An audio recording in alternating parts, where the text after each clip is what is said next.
I'm finally getting around to something I've wanted to do for a long time.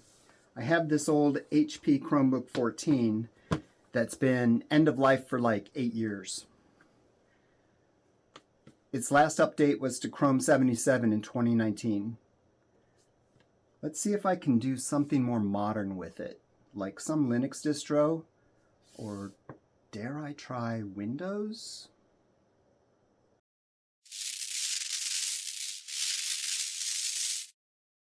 Now, this old thing is not a powerful machine. It has a 1.4 dual-core Celeron, 4 gig of RAM, and 16 gig of SSD. But it could make a good basic laptop for some light-duty tasks around the house that Chrome OS just isn't quite up to. In order to get a different OS onto it, first we need to reflash the EEPROM to UEFI. Choosing which BIOS to flash is dependent upon which board is in here. However, to flash the new image, I have to disassemble the machine, get to the motherboard, and remove the write protect screw. So I'll do that. In order to take this apart, you have to remove all the screws that you can see along the edge, and then there are 2 screws below the label. They pop out these little orange plugs, and there's screws underneath them. I already took out the other one.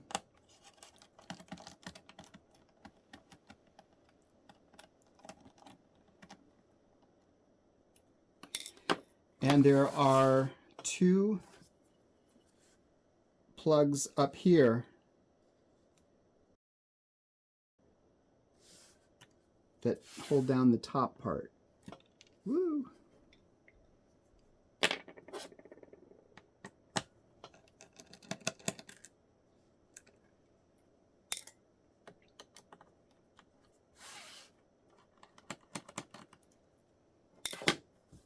Once all of those screws are out, there's 3, 5, 7, 9, 12, 15 screws on the bottom.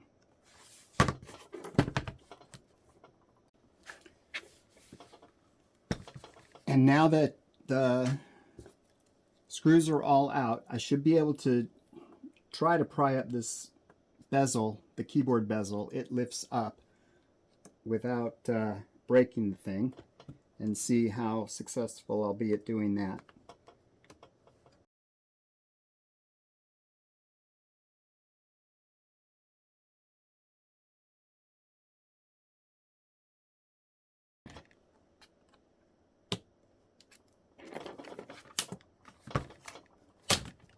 There we go. Be careful not to break the ribbon cables connecting what looks like the trackpad and the keyboard. Try not to flex them too much. You could disconnect them if you want to. I'm not going to bother with that, because what I see here is I'm looking for the screw on the motherboard, the write protect screw, and it appears to be this one right here.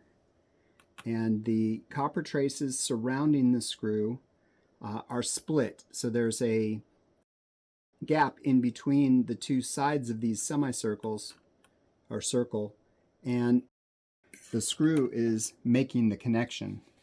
So I need to unscrew that. Let me see if I can get a closer picture of that. Yep, that one with the arrow on it, and you can see how the screw is actually making the contact to enforce the write protection. So I'm going to remove that screw.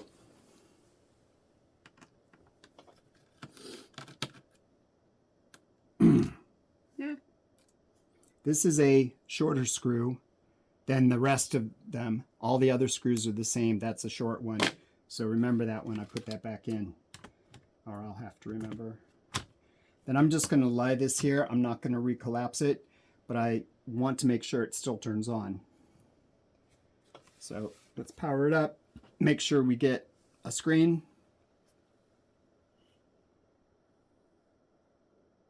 And we do.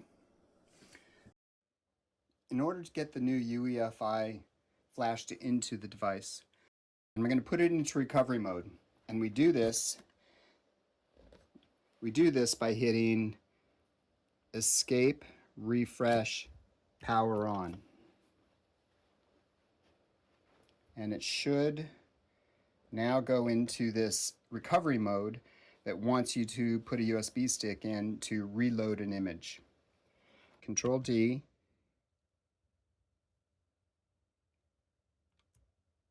And enter.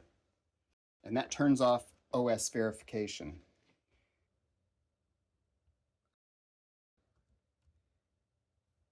Control D again.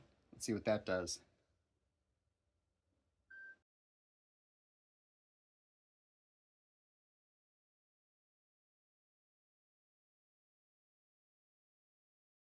It's going to go through this process to put it into developer mode.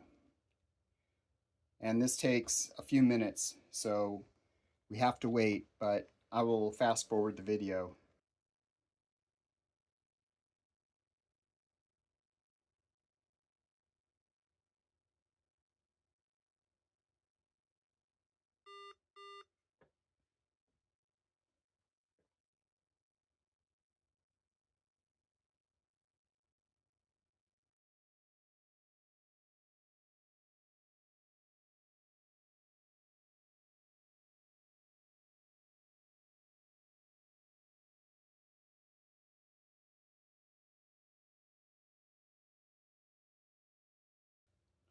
Then we have to enable debugging features.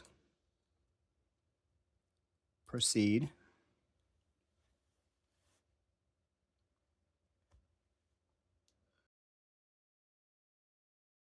I think we hit Control D again.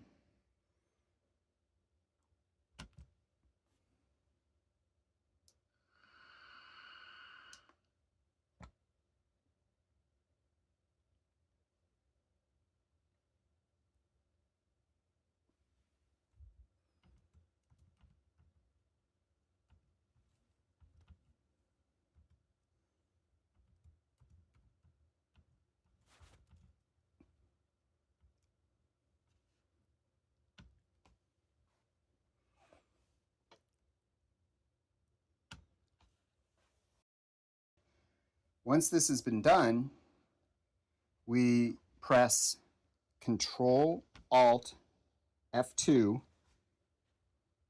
and now we have a login prompt. SSH is installed, and I should be able to take over using SSH. So now I'm going to log on to the machine as root using the password from the previous step. And as I look around at the operating system, you'll notice it looks pretty much like a standard Linux machine. I'd like to thank MrChromebox.tech for providing the firmware utility script that flashes the ROM. First, you download the script by pasting the curl command from their website. Then you run the script with bash.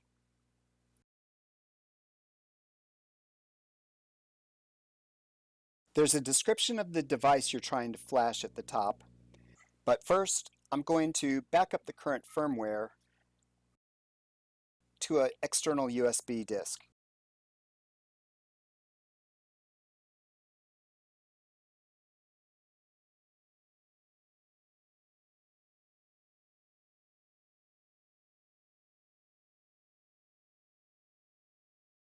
Now I'm going to install the new firmware by hitting option number 2.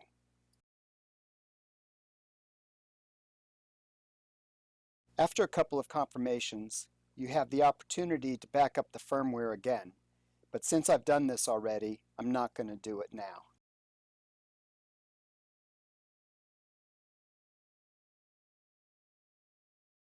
Press enter once you're complete, and you're brought back to the main menu where you can hit P to power off and shut down the machine.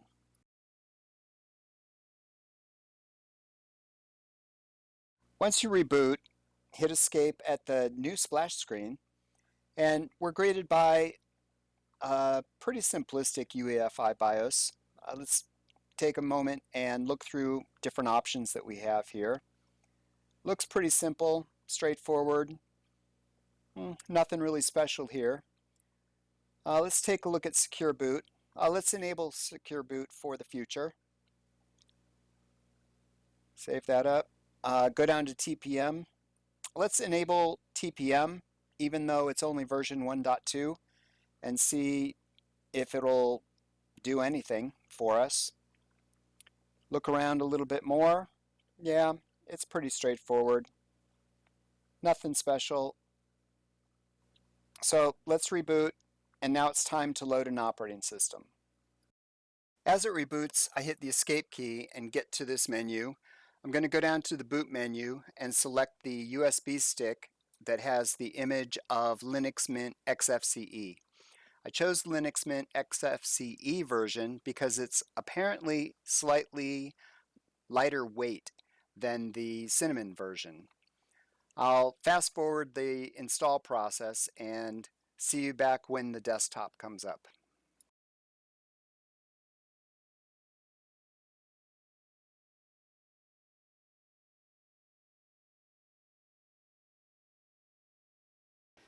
So after we've installed the operating system, I have Linux Mint running. I took some time to mirror the displays so I can get a capture, which you should be seeing. I connected it up to my wireless, which worked fine, and updated all the operating system components. Because I installed it offline, it didn't have a chance to update while it was installing. Let's take a look at what got installed. If I look at, we got a bunch of accessories installed, great. Graphic wise, a couple of graphic programs. I don't see GIMP on here, can probably install that. Firefox is the web browser, Thunderbird Mail is on there. Multimedia, a couple of multimedia programs. LibreOffice is on here.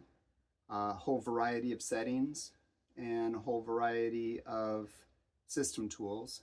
Let's look at system information. System information says we have Linux Mint, excellent, running on a Celeron 2955U at 1.4 gigahertz. Times 2 though, off the USB.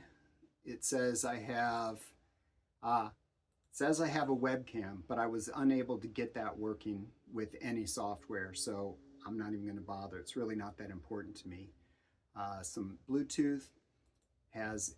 This unit has it came with a T-Mobile subscription for 1 gigabyte per month of download or bandwidth, and I have no T-Mobile towers around here, so I have no idea if that's working. It also says I have that's my wireless mouse. GPU wise, I have the built-in integrated graphics controller. I have on the PCU a whole bunch of devices on the PCI bus, and BIOS. BIOS says it's MrChromebook. Excellent. So it seems to be operational. Let's go into Firefox. Let's see if we can do something simple like watch a YouTube video. So launching Firefox, let's go to YouTube. We'll go to my channel.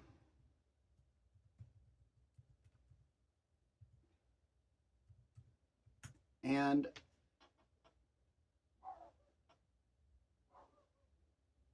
ta-da! I don't know if the sound works. Sound works. Sound works about as well as you would expect a cheap, tinny laptop would sound. And it looks as though things are running. So I'd say this is a win. This is one thing that you could do with a old, unused Chromebook. And if you choose to do so, you're able to turn it and repurpose it into maybe something that's a little bit more useful than an antiquated version of Chrome OS. Now, let's see what we can do with Windows. I'm going to try to install Windows 11 on here. Let's see how that goes.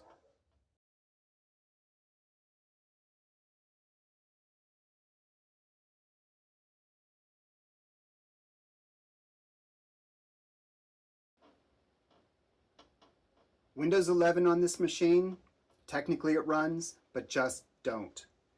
The challenge is, although the CPU seems to be holding its own and it doesn't get saturated very much, the memory is only 4 gig. And that really isn't enough for an operating system to operate. Additionally, the hard drive is only a 16 gig drive, and it will only have less than 2 gig left. And the result of that is it doesn't have the ability to install all of the Windows updates. The latest security update just could not install no matter what I tried. On the plus side, the webcam works. Yay! Say hi, Mitzi.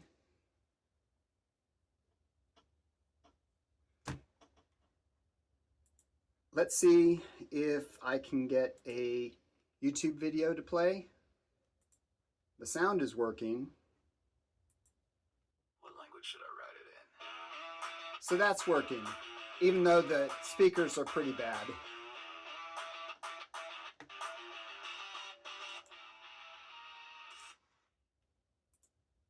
So all in all, it's not a good idea.